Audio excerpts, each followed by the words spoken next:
All right, Andrew, it is great to be back with you. Today, I'm Jim Winkler. I'm with Andrew Chee, and we want to give you just a couple updates on the 53 Challenge and on the 53 Challenge Leaderboard. I guess I'd like to start off, Andrew. We're so proud of everybody who's doing this right now, right? Who is going for the 53 Challenge, who's doing it on a weekly basis and growing their business while they're doing it. Right, absolutely. And it is, I don't know about you, Jim, but I've been getting, a lot of having a lot of fun with this because we're getting engagement from people that, may have been stagnant for a while. They want to come back in and commit to building their business again. And it's just a fun time to be leveraging the 53 Challenge as a guidance for us to move forward. So yeah, we do have a couple of updates, and I know, Jim, you and I, you've been working on a lot of with our development teams to make sure that everything is looking good, running smoothly. So we're doing this impromptu session to give everybody updates on the leaderboard and on the 5 categories, in particular. Yeah, let's jump into these, Andrew. I like you said, we've got a lot to cover. We'll do it in a short period of time, but I think it'll clarify a lot for people, right? So let's go category by category, and I'll lead on it, Andrew, and you jump in with me, and you do the color. How about we do that? So wonderful. Newly personally sponsored and qualified UFOs. That will count when they qualify. So an example would be, if I sponsored Andrew into the business, but I did not have an order placed with him, that does not count on the leaderboard until he orders his 200 BV. Once he's placed the 200 BV into his 001 to qualify his business, he is now a qualified UFO. And of course, Andrew, we don't want people, we want people to come in qualified when they start, but we know sometimes that isn't always the case. We want to make sure people understand that. Right, and just to clarify, this has always been that way since the start of the challenge. We're only counting, just like what it says in the category title. We're only counting qualified UFOs for the week. But if, let's say, somebody purchases the subscription on Wednesday, but did not place 200 BV in their 001 by that week, and they ended up purchasing or selling through 200 BV worth of products on Saturday, they will count for the leaderboard. If you sponsor that person, they'll show up as your sponsorship on the next week. Right. So not to worry of doing it the other way either. Yeah, correct. Very, very good. Now, new BV sales. This is one we want to make sure everybody understands. Now, by the way, both these first 2 categories are calculated by the company for what goes on leaderboard. You should be calculating them on your sheet. It's very important you do that as well. But there was a little confusion on this. Want to make sure everybody's got it. If somebody orders online, a customer orders online from you, any new BV sales will be included in that. If you make a manual receipt, so if Andrew's my customer and I make a manual receipt, any new BV in that will be counted. If I drop ship to somebody and I drop ship to them using the PC ID, so I pick them from the drop down as a preferred customer, what's new BV in that will count. And Andrew, there was something, and again, don't expect everybody to be able to track this exactly, but new BV is considered anything that's over 16 months old. Meaning, right, if Andrew ordered OPC from me in 2019, he's still my customer, but it's a couple of years ago. He orders an OPC again. That's actually new. That'll be counted as new BV by the company, right, Andrew? Right, absolutely. And so the reason why we have that drop shipping, that drop shipping item down there on this column is that if, let's say, I do have I have a customer that purchases that is registered as my preferred customer, but sometimes when he's visiting his parents' place, he gets me to ship products to his parents' house. So because the address address I have for him registered under my preferred customer is not his parents' address, I type that in and I send it over to his parents' house. That does not count as an order just yet. But if I want to make it count as an order for my new BV sales, is all I've got to do is to go in to create a manual receipt for that customer, and then it'll be taken out of my inventory, and it'll be recorded as such. As long as the product is a new product that this customer has not purchased before, it'll be counted. So really, the simple way to think of new BV sales and customers is you need to have a receipt, right, Andrew? Whether they order online, whether you make it manual, whether you do it as a drop ship. If you've used a PCID, then it's going to count if it's new BV. Right. All right, Okay. Let's talk about exposing the business plan. Now, this is the one that is covered through what you're putting on there. So this is coming directly off of your sheet that you're turning in on a weekly basis. And I think the big thing for this is make sure it means you're showing the MPCP. That's the biggest thing that we want to make sure you're tracking. And we know people do, part one, part two, things like that. A part one doesn't show the MPCP. That would not count on this, but the part two would, because you're getting the business plan in front of personal prospects to understand how we can grow a business. Right. And again, like if we are using the part one, part two method, and if I showed part one on Wednesday this week, but my follow-up is on Saturday where I'm showing part two, I'll simply count my exposure of the business plan for the following week. So yeah, no problem with that either. So let's talk about the orders from partner stores. This one, there has been an update. Yes, and on the update on this, initially we believed it was going to be counted when you ordered from the store.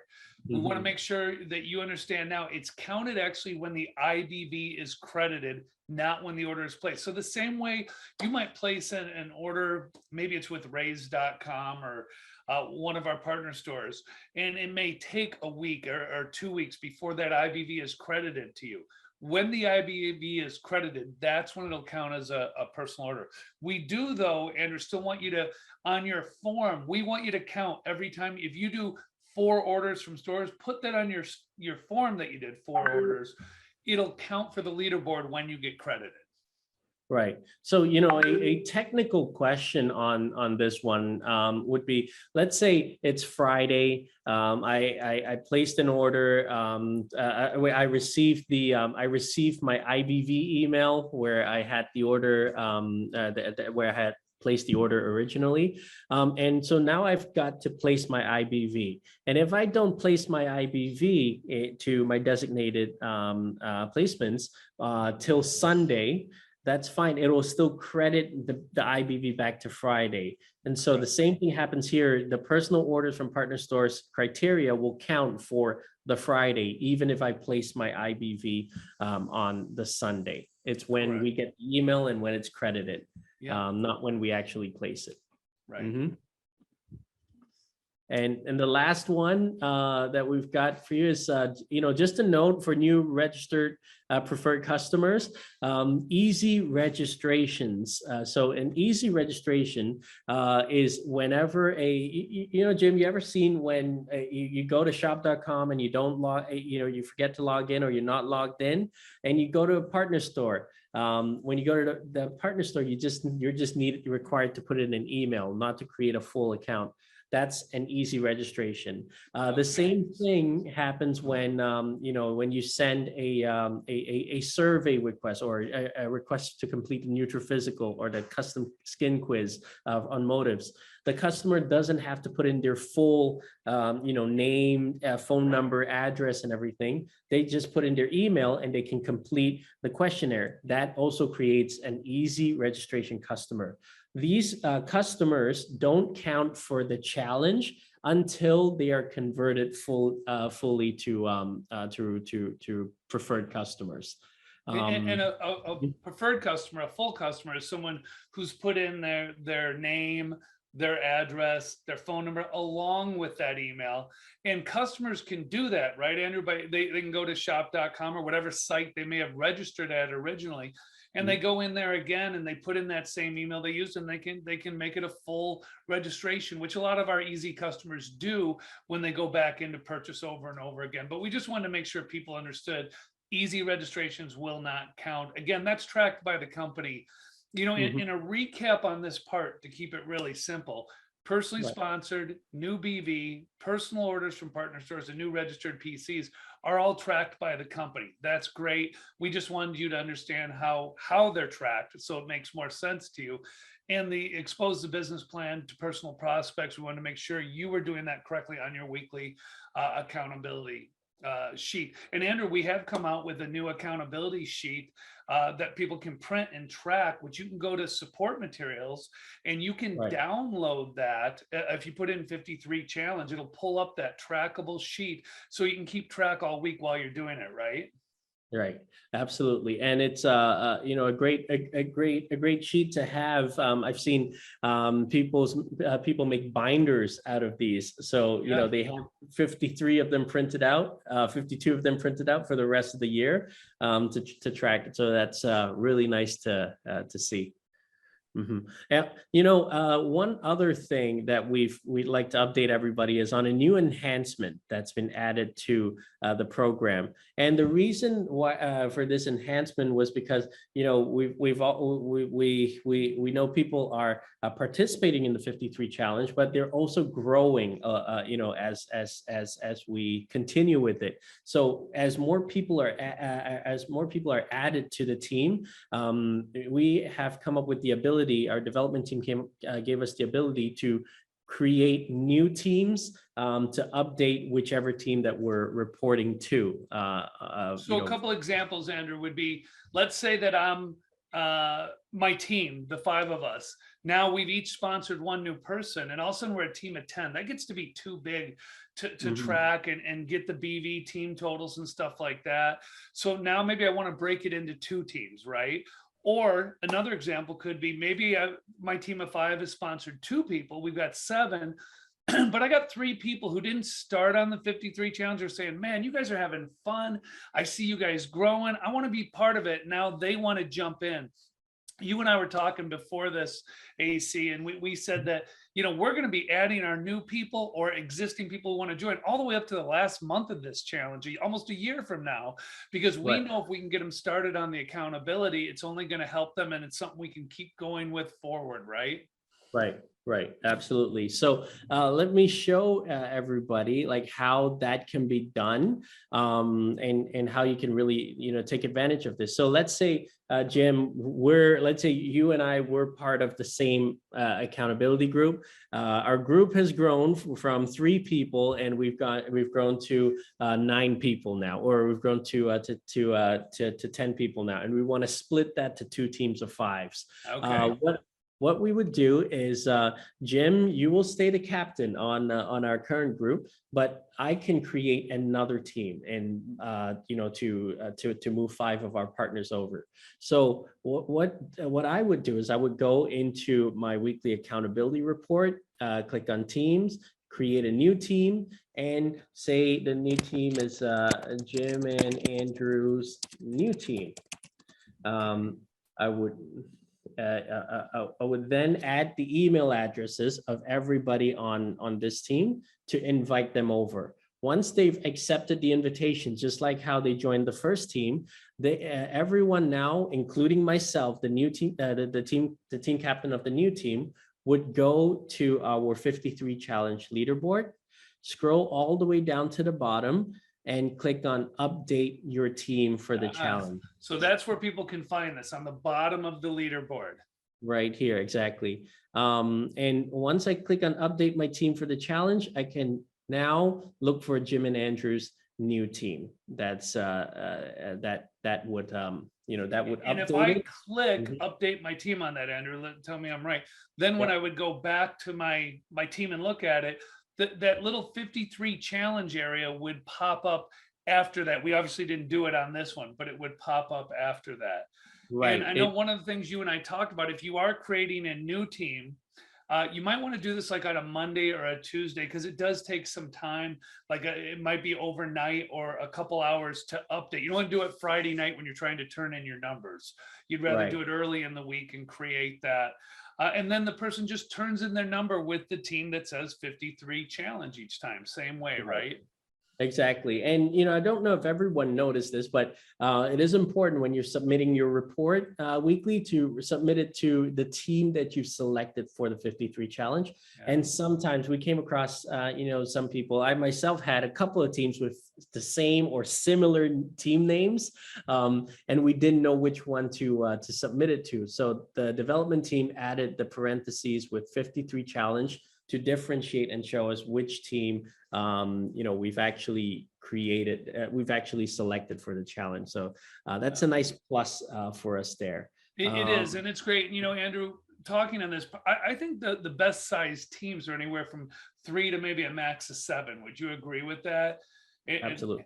Having done this a couple weeks, if it gets bigger than that, when you're trying to get your team totals texted or Google Sheets or whatever, it takes a little bit harder to do that. So, and remember, guys, team, part of the what we want on this is we want you communicating every week. We want you texting with your people that are on this. We want you maybe doing a short meeting if you need to talk about it. So the key is we're creating that teamwork and teammates. So you're showing them where the challenge tracking sheet is. It's right down below if you go down there. Exactly. Just search for 53 challenge, and then it's right here. Stay focused and stay the course 53 challenge tracking sheet. It's a great piece that you can print out. It works just like the basic 5 sheet tracking sheet or the motives tracking sheet. You can circle the days where you listen to your audios.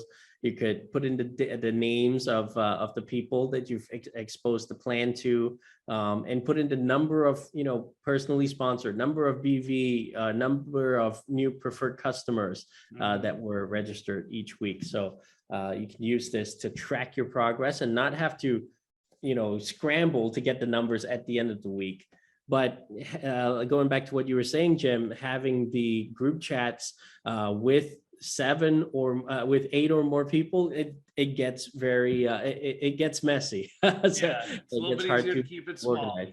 Well, guys, we're very proud of the team and what you guys are doing with the 53 challenge. We love seeing the names. In fact, Andrew and I wait every week, as does the rest of the team, looking to see, okay, who's going to be on the leaderboard, who's on our year-to-date leaderboard. So it's very exciting. And for those of you who haven't decided to participate yet, jump in, find somebody, team up with them, be a member of their team, and jump in. You're going to have fun with it. It's going to improve your business. That's the key. It's not just the fun. It's can we take our business to a new level? And we are seeing it already with people doing this. So AC, thank you for jumping on with me. I know we wanted to make this relatively quick. You'll be able to find this. We'll have this on YouTube as an update, and we're going to put a link on the leaderboard so that you can link to this video for your new people who are coming on as well. And we should have that by next week. All right, guys. Thank you. Take care. Have a great rest of the week.